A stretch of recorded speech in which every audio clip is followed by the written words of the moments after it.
श्री दासगुण महाराज कृत श्री साई स्थावन मंजरी। एक विनम्र श्रद्धांजलि साई बाबा को।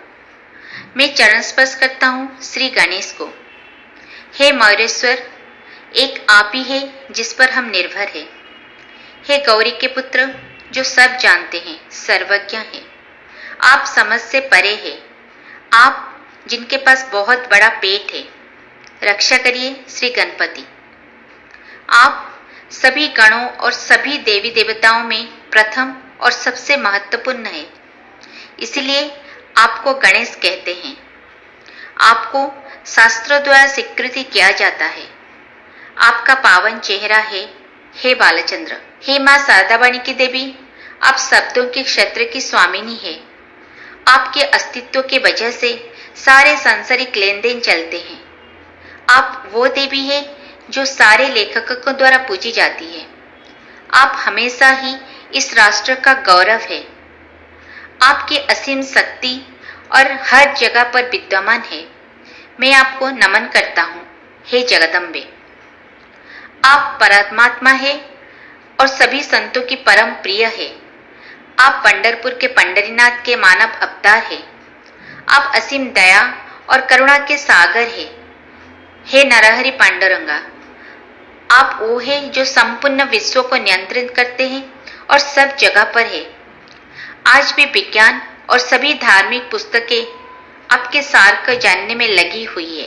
वो लोग जिन्हें सिर्फ पुस्तक का ज्ञान है, आप उनके सामने स्वयं का प्रकट नहीं करते हैं, हे चक्रपाणी। बल्कि वो सभी मूर्ख लोग केवल शब्दों की मायाजाल में पड़े रहते हैं। सिर्फ साधु संत ही है जो आपको समझते हैं, बाकी सिर्फ असमंजस में रहते हैं। मैं आपको पूरी श्रद्धा और आदर के साथ दंडवत प्रणाम करता हूँ। आप 5 सिर वाले शंकर है। आप खोपड़ियों के माल का पहनने वाले हैं। आप नीलकंठ वाले दिगंबर है और आप ब्रह्म रूपी पशुपति है। जो भी हर समय आपका नाम स्मरण करता है, उसकी सांसारिक परेशानियां समाप्त हो जाती है। धूर ज्योति ऐसी शक्ति है आपके नाम में। पूरी श्रद्धा के साथ आपके चरणों को नमन करके मैं यह स्तुति आपकी प्रशंसा में लिख रहा हूँ। आप हमेशा इस विशेष कार्य को पूरा करने में मेरी मदद करें। हे आप नीलकंठ गले वाले हैं। अब मैं नमन करता हूँ स्वामी दत्तात्रेय को, जो कि आरती के पुत्र है, भगवान विष्णु को, जो इंद्र के परिवार का देवता है, संत तुकाराम के साथ बाकी सभी संतों को और सभी भक्तों को भी। जय हो आपकी, जय हो साईनाथ, जो पापियों का उद्धार करने वाले और परम दयालु हैं। मैं अपना सिर आपके चरण में रखता हूँ। अब आप ही मुझे अपनी सुरक्षा दे। आप ही पूरा संसार है, आनंद निवास है।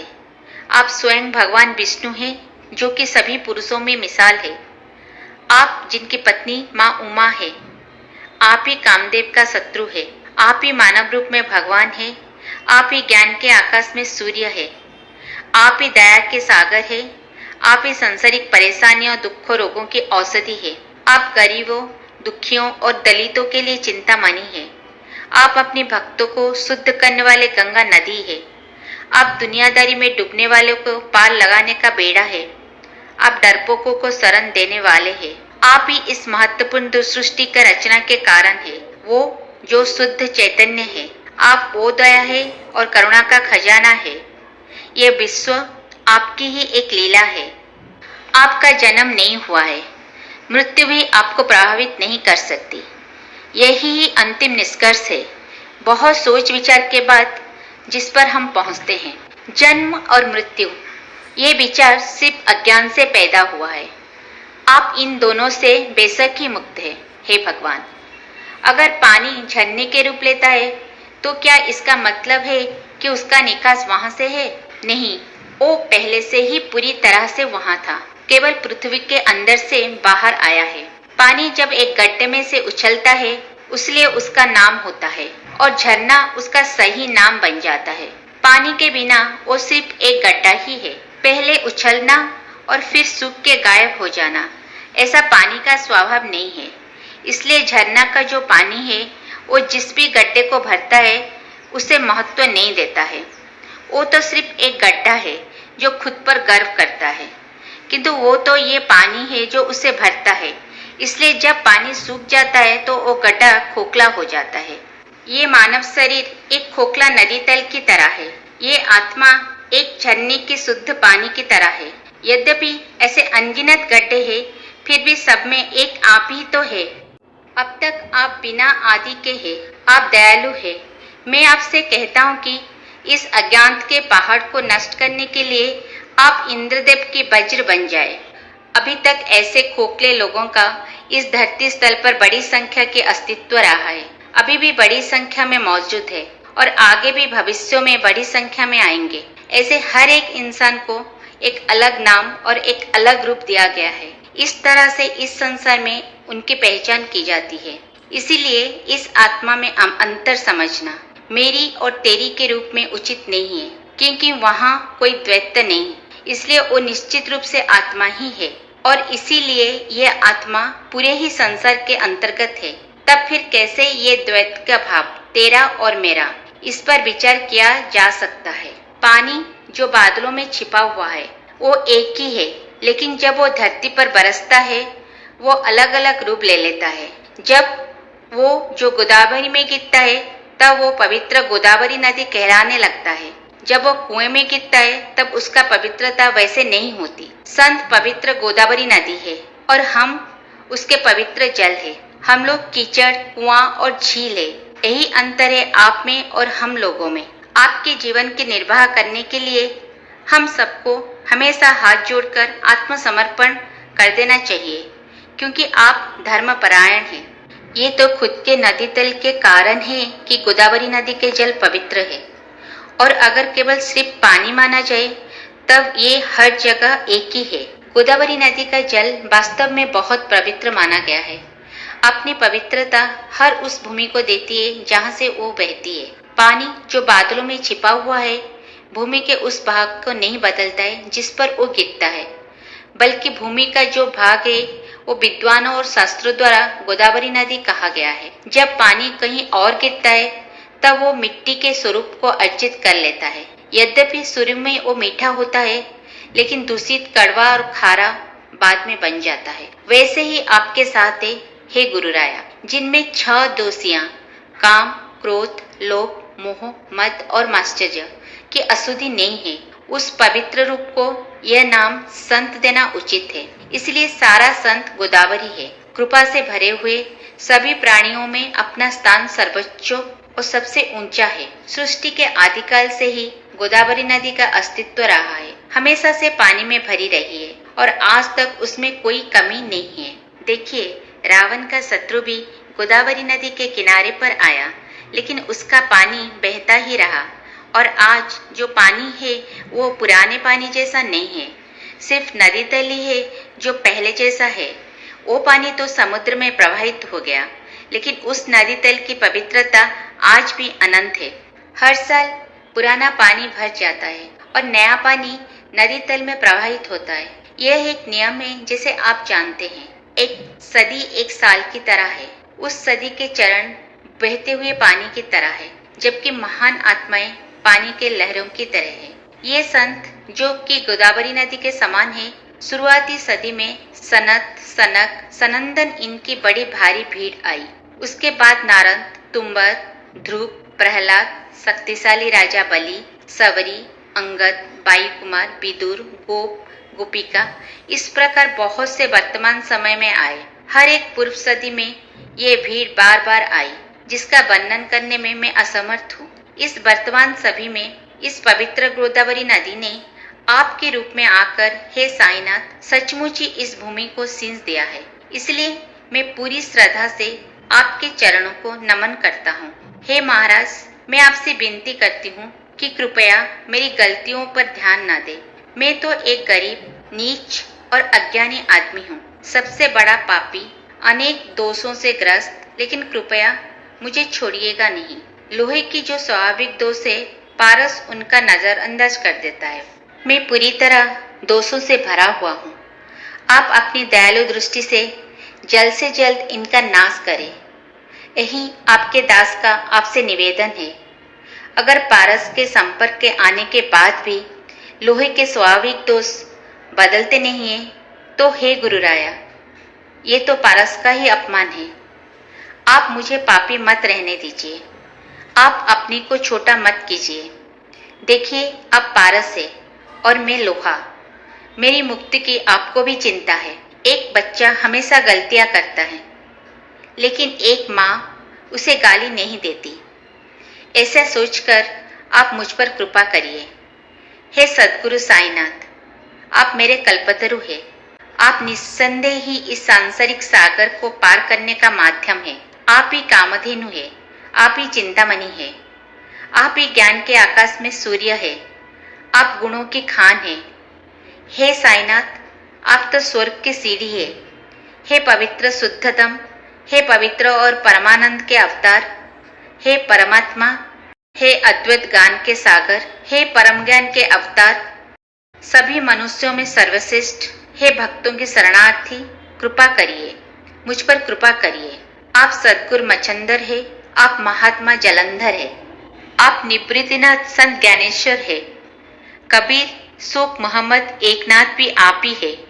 आप बोधला, आप साप्ता माली है, आप संत तुकाराम है साईनाथ, आप संत सुख, आप माणिक प्रभु है। आपका वर्तमान स्वरूप और आपकी विविध प्रकृति दोनों ही समझने में बहुत कठिन है।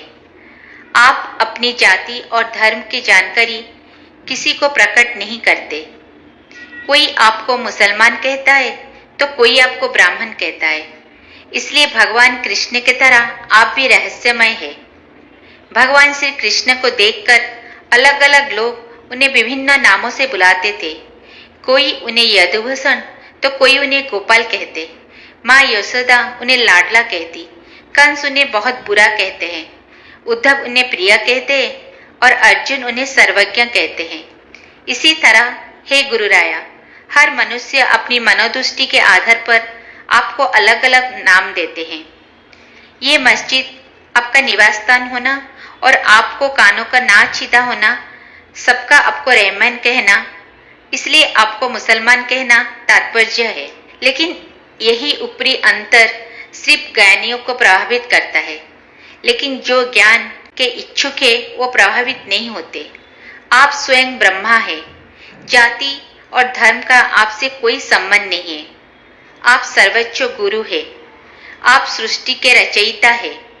हिंदू मुस्लिम के बीच एकता और मेलजोल लाने के लिए आप मस्जिद में अग्नि पूजा करते और अपने भक्तों को अपनी लीला दिखाते थे। आप धर्म और जाति से परे है। आप ही ब्रह्मांडे शाश्वत सत्य है। आप सच में वही है। आप मनुष्य की कल्पना से परे है। आप पर अनुमान और शंकाओं की खुली छूट ने अनेक वाद विवादों को पनपाया। वहां पर मेरे मामूली शब्द कैसे जीत सकते हैं? लेकिन जब मैं आपको ध्यान से देखता हूँ तब मैं शांत नहीं रह पाता, क्योंकि गुणगान करने वालों के लिए शब्द ही एक माध्यम है। इसलिए शब्दों के द्वारा ही जितना भी ज्ञान संभव है वो आपकी कृपा से मैं हमेशा ही करता रहूंगा। मैं समझती हूँ कि संत महान और ईश्वर दिव्य अलौकिक शक्ति से युक्त है, सभी के साथ समान भाव रखते हैं, तेरा और मेरा का कोई भेदभाव नहीं करते हैं। हिरण्यकश्यप और रावण मारे गए क्योंकि वो ईश्वर से घृणा करते थे, लेकिन संतों ने ऐसा नहीं किया और घृणा नफरत का निवारण किया।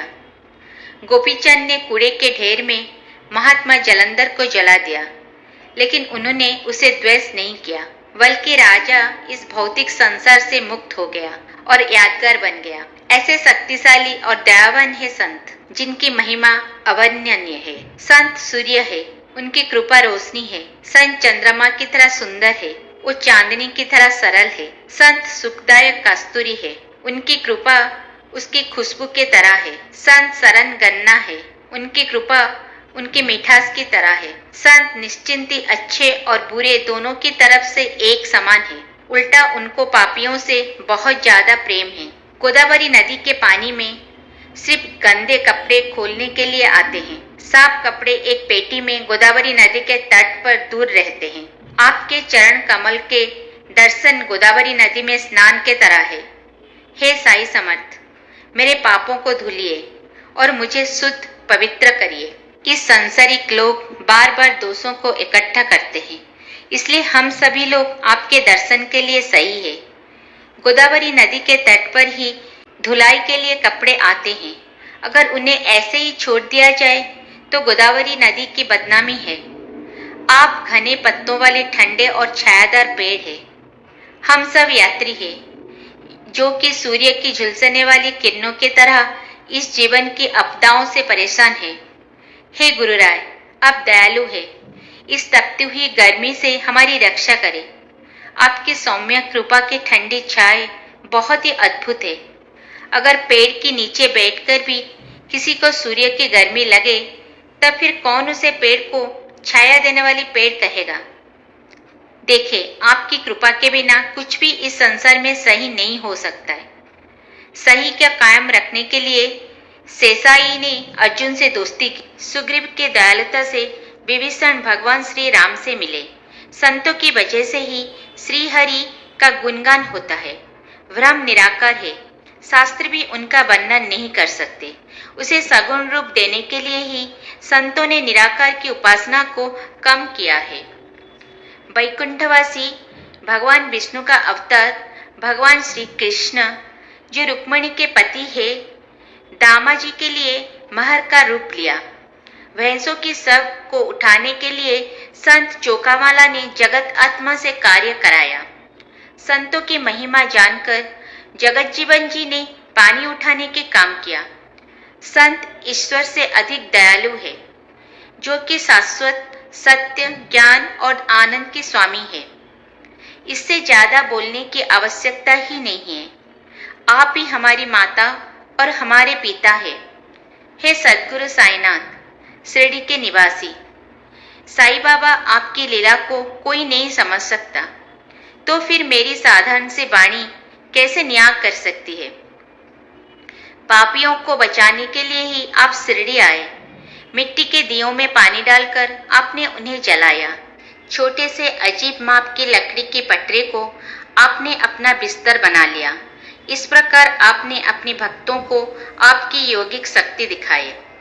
बहुत सी स्त्रियों के बांझपन को आपने पूरी तरह से खत्म कर दिया। बहुत से लोगों की बीमारियों को आपने उदी से ठीक किया। आपके लिए सांसारिक परेशानियों को दूर करना असंभव नहीं है। क्या चींटी का भार एक हाथी बोझ समझता है? हे गुरुराया, सभी दिनों पर दया करिए। मैं आपके चरण कमल में आत्मसमर्पण करता हूँ। कृपया मुझे खुद से दूर मत करिए। आप राजाओं का राजा है। आप स्वयं कुबेर से भी धनवान है। आप परम कल्याणकारी है। आपसे बड़ा कोई नहीं है। दूसरे सभी देवी देवताओं की पूजा के लिए एक विधि निर्धारित रहती है, लेकिन आपकी पूजा के लिए आपसे योग्य कुछ भी नहीं। देखिए, सूर्य के क्षेत्र में दीपावली का त्योहार आ गया है, लेकिन उसे मनाने के लिए क्या साधन होना चाहिए? सागर की प्यास बुझाने के लिए इस धरती पर उतना पानी नहीं है। आग को गर्माहट देने के लिए कहाँ से उष्मा को लाया जाए? आपकी पूजा की हर सामग्री में आपका ही तत्व है। हे श्री समर्थ गुरुराया, शुरुआत से ही वो आपका ही हिस्सा रही है। मेरी हर बात दार्शनिक रही है, क्योंकि मैंने स्वयं सत्य को अनुभव नहीं किया है। बिना अनुभव के और बिना अर्थ जाने मैंने शब्दों को बोला है। अगर विधि विधान से मुझे आपकी पूजा करनी है, तो हे श्री समर्थ, उसको करने के लिए मेरे पास कोई साधन नहीं है। सिर्फ अपनी सोच के आधार पर ही मैं आपकी पूजा करूंगा। हे दयावान, आप इस दास की उस पूजा को स्वीकार करें। अब मैं अपने आंसुओं से आपके चरण कमल को धोता हूँ। सच्ची भक्ति के चंदन का लेप आपको लगाता हूँ। इन सजावटी शब्दों को लंबा अंगरखा आपको देता हूँ। श्रद्धा और प्रेम की माला को आपके गले में पहनाऊं। पापों और दुष्टता की धूप को आपके सामने जलाऊं। यद्यपि मैं जानता हूँ कि वो अशुद्ध है, फिर भी आपके सामने कोई दुर्गंध नहीं आएगी। जैसे ही धूप को आग से जला जाएगा, धूप की खुशबू तुरंत ही निकल जाती है। लेकिन आपके सामने ऐसा नहीं है। आपके सामने दोष जल खत्म हो जाता है और सिर्फ अच्छा ही रह जाती है, ताकि ये दुनिया देख सके। एक बात मन का महल जल जाए तब मन शुद्ध हो जाता है। जैसे ही गंगा नदी जो पावन होती है वो सारी अशुद्धि को धो देती है। लोभ और मोह को मैं जलाऊं जिसमें हे गुरुराया आप मुझे ज्ञान, ताप, वैराग्य का प्रकाश दे सके। पूर्ण श्रद्धा का सिंहासन मैं आपको बैठने के लिए देता हूँ। आपको प्राप्त करने पर आप मेरी भक्ति का प्रसाद स्वीकार करें। आप मेरी प्रार्थना को स्वीकार करें और मुझे उसका सत्व दे, क्योंकि मैं आपकी संतान हूँ और मेरा आपके दुग्ध पर पूरा अधिकार है। मेरा मन दक्षिणा है जिसे मैं आपको देता हूँ, इसलिए अब किसी भी कर्म का पाप और पुण्य मेरा नहीं होगा। अब पूरी विनम्रता, श्रद्धा और भक्ति के साथ मैं आपको सत सत नमन करता हूँ। हे दयावान साईनाथ, कृपया इसे स्वीकार करें। जो शांत मन वाले हैं उनकी जय हो। साईनाथ जो दयावान है उनकी जय हो। जो करुणा के सागर और सत्य के अवतार है उनकी जय हो। जो अज्ञानता के दूर करने वाले हैं उनकी जय हो। आप धर्म और जाति के परे हैं, जो समझ से परे और पाप ताप हरने वाले हैं। शिव रक्षा करिए, मेरी रक्षा करिए शिरडी के साईं बाबा। आप विद्यावान के सूर्य है, आपकी जय हो। आप इच्छा पूर्ति वाले राजा है, आपकी जय हो। भक्तों के मन का जानने वाला राजा है, आपकी जय हो। आप आत्म समर्पित लोगों के रक्षक है, आपकी जय हो। आप सृष्टि के रचयिता ब्रह्मा है, आपकी जय हो। आप संसार को बनाने रखने वाले विष्णु है, आपकी जय हो। आप जगत के नाश करने वाले शिव है, आपकी जय हो। आप शक्तिशाली रुद्र है, आपकी जय हो। इस संसार में कोई जगह नहीं जहां आप नहीं है। आप सारे लोगों में विद्यमान है। आप सभी लोगों के हृदय में वास करते हैं। हे साईनाथ, आप कण कण में समाये समाये हुए हैं। हमारे सभी पापों के लिए हमें माफ करिए। मैं आपसे प्रार्थना करता हूँ और हमें भ्रम और संशयों को भी आप दूर करिए। आप कामधेनु है और मैं बछड़ा। आप चंद्रमा है, मैं उसकी रोशनी से गला हुआ पत्थर। आप अपने बच्चों से प्रेम करने वाले हैं, आपकी जय हो। हे प्रभु, आप अपना हाथ मेरे सिर पर रखकर आशीर्वाद दे और मेरी चिंताओं और रोगों का दूर करें। हे प्रभु, आप दासगुण को अपना लीजिए और अपने हृदय से लगा लीजिए। इस स्तुति के द्वारा मैं आपसे प्रार्थना करता हूँ कि हमेशा आपकी दया मुझ पर बनाए रखिए। मेरे पापों, दुखों, कष्टों और दरिद्रता को दूर करिए और मेरे नेत्र में हमेशा आपके स्वरूप बना रहे। आप गाय है और मैं बछड़ा। आप माता है और मैं आपका बच्चा। मेरे प्रति आप कठोर ना बने, बल्कि मुझे प्यार करें। आप मलयगिर की चंदन है और मैं कांटेदार झाड़ी हूँ। आप जीवन देने वाली गोदावरी नदी के जल है और मैं सबसे बड़ा पापी हूँ। अगर आपके दर्शन के बाद भी मेरे दोष दूर ना हो तो हे गुरुराया, कौन आपको चंदन कहेगा। सद्गुरु, आपकी श्रेष्ठता तभी है जब आप मेरे दोषों को दूर करें। कस्तूरी के केवल निकट होने से ही धूल भी मूल्यवान बन जाती है। फूल अपनी सुगंध उस धागे को जिनसे वो बंधे उसे भी दे देते हैं। यही महान संतों का तरीका है। जिस के भी संपर्क में वो आते हैं उनको वो अच्छाई प्रदान करते हैं, फिर इस संसार में उसका मूल्य बढ़ जाता है। पवित्र भस्म, बाघ की खाल और नंदी भगवान शिव का प्रतीकात्मक किस्सा है, इसलिए इन सभी की प्रशंसा हर जगह होती है। ग्वालों के मनोरंजन के लिए वृंदावन में यमुना नदी के तट पर भगवान कृष्ण ने दही काला का खेल खेला, जिसमें ज्ञानियों के बीच मान्यता प्राप्त की है। आप दयावान और करुणामय है, मेरे प्रिय है और आपका हृदय प्रेम से भरा है। मैं पापी हूँ, मुझे माफ करिए और मुझ पर दया करिए। जिन भी भौतिक और सांसारिक पदार्थ से मेरा कल्याण होगा, हे गुरुराया, आप मुझे वही देंगे, इसमें मुझे कोई संदेह नहीं है। हे प्रभु, मैं खारा जल हूँ और आप सागर का मिठास हैं, लेकिन अगर आप मुझे कृपा करेंगे तो मुझ में भी मिठास आ जाएगी। हे प्रभु, आप में अपार शक्ति है कि आप सागर में मिठास भर सकते हैं। आप मालिक हैं और मैं सेवक हूँ, इसलिए इस दासगुण को प्रार्थना स्वीकार करें। आप सभी गुरुओं में सर्वश्रेष्ठ है और आपकी प्रसिद्धि सब जगह फैली है। मात्र मेरे जो भी दोष है उन सबको आप ही दूर करें। अब मैं इससे ज्यादा और क्या बोलूं। हे गुरु समर्थ, आप ही मेरी रक्षक है। जो बच्चा अपनी माँ के हाथ में होता है, क्या वो कभी भी डरता है? जो ये स्तुति हर रोज प्रेम और श्रद्धा से पढ़ेगा, साईनाथ उसकी सभी मनोकामनाएं अवश्य पूरी करेंगे और उसे सुख और शांति देंगे।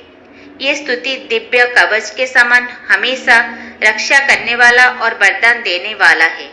जो भी इस स्तुति को अच्छे से पढ़ेगा, 1 साल के अंदर ही उसका सभी परेशानियां दूर हो जाएगी। स्नान से पवित्र होने के पश्चात हर रोज इस स्तुति का प्रेम और श्रद्धा से पाठ करने से प्रभु हमारे मन को भी शुद्ध कर देंगे।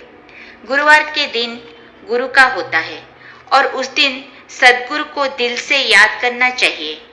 गुरुवार को उस स्तुति को पाठ करना बहुत कल्याणकारक और सहायक होता है। एकादशी का दिन भी बहुत ही शुभ होता है और इसी दिन इसका पाठ श्रद्धा से करना कल्याणकारक, सुखद और चमत्कारी होता है। जो इसका पाठ पूरी श्रद्धा से करेगा, उसको सद्गुरु के दर्शन होंगे और उनकी कृपा से सांसारिक और भौतिक सुखों के साथ सुख, शांति और मोक्ष भी प्राप्त होगा। स्तुति के पारायण से कमजोर दिमाग वाला भी बुद्धिमान बन जाता है। इस स्तुति को पढ़ने से लंबी उम्र मिलती है और असामयिक मृत्यु से रक्षा होती है। इस स्तुति में भी प्रभु का अनुकंपा मन समाई है। श्रद्धा और प्रेम से इसका पाठ करने से निर्धन को भी धन का प्राप्ति होती है, क्योंकि सच में साईं ही महाकुबेर और शिव है। साईं की उपस्थिति बहुत ही शुभ और सुखद है। इस स्तुति का पाठ कल्याणकारक फल देता है। निसंतान को संतान की प्राप्त होती है और उसे रोगों से भी मुक्त मिलती है। इस स्तुति को पढ़ने से जीवन सुंदर बनता है। शाश्वत सत्य और धर्म का ज्ञान होता है। डर, भय और सभी चिंताएं दूर होती है और मान, सम्मान और प्रतिष्ठा भी मिलती है। इस स्तुति का हृदय से आदर करो। इसकी शक्ति पर अपनी पूरी श्रद्धा रखो। साफ और पवित्र मन से इसे समझो और सारे शंका और वहम को दूर कर दो। शिरडी की तीर्थ यात्रा पर जाओ और वहां साईं बाबा के चरण कमल पर ध्यान लगाओ, जो कि अपने भक्तों के लिए कल्प वृक्ष है और दीन दुखियों के दुख दूर करने वाले हैं। बाबा की प्रेरणा से ही और उनकी आज्ञा से ही यह स्तुति हुई है, वरना अगर बाबा के आशीर्वाद नहीं होता तो क्या ये स्तुति हो पाती? सन 1840 में भाद्रपद महीने के शुक्ल पक्ष में सोमवार गणेश चतुर्थी के दिन दूसरे पहर में साईं बाबा का ये स्तुति पूरी हुई। महेश्वर की पवित्र स्थल पर, जो नर्मदा नदी के तट पर स्थित थे, श्री अहिल्या देवी की समाधि के पास साईनाथ की स्तवन मंजरी पूरी हुई। मानधत के पवित्र क्षेत्र में यह स्तुति प्रकट हुई। श्री साईं बाबा ने मेरे मन की आवाज बनकर मुझसे हर एक शब्द बुलवाया। दासगुण, जो कि श्री साईं बाबा का और सभी साधु संतों के सेवक है, अपनी इंद्रियों को बस में कर ये स्तुति लिखी, लेकिन इससे गाने वाले पृथ्वी के प्रभु श्री साईं बाबा ही है। साईनाथ की ये विनम्र स्तुति इस सांसारिक सागर को पार कराने में मदद करेगी। सारे संसार में साईं छाए, इसलिए ये सेवक आपके ये गुण गाए। श्री हरिहर को ये अर्पित है। सब कुछ शुभ है। पुंडलिका वर्धा विठल। सीताकांत को याद करके जय जय राम। पार्वती पते हर हर महादेव। श्री सद्गुरु साईनाथ महाराज की जय। श्री सद्गुरु साईनाथ को ये अर्पित है। जय साई राम। ओम साई राम। श्री सच्चिदानंद सद्गुरु साईनाथ महाराज की जय। There is no doubt that every post on Omkar Jyoti channel will be a perfect solution to the problems we face in our daily life. Those who have not subscribed yet, please subscribe our channel and set the bell icon. Share to others. Only then will all published posts reach you instantly. Thank you.